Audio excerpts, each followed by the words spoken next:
To view student work, grade ungraded work, and to leave feedback for students, log in to Canvas. On the left side of your screen towards the bottom, you will find Lone Star Learning Plus results. Select this to access grades and reporting. Select the class. By selecting the assignment under Student Work, you can view how the class has performed overall. Select Lone Star Learning Plus results again.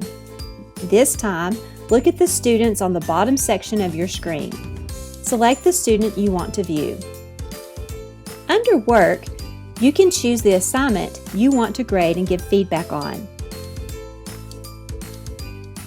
Here you can view an overall summary of the student work.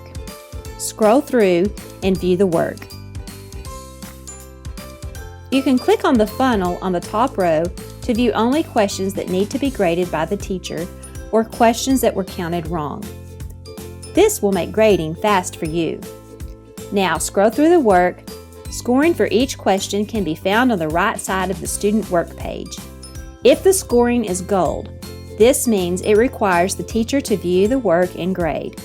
You may find reason to rescore some questions. You can do so by clicking the box and typing the new value. Under each question, you will find a speech bubble. You can click here to leave specific feedback, correction, or encouragement for the students. Now it's time to return the work to the student. Click the Return button at the top of your screen. Fill in the information here if you choose and press Send. Feedback on the work has been successfully given. Your student will be notified.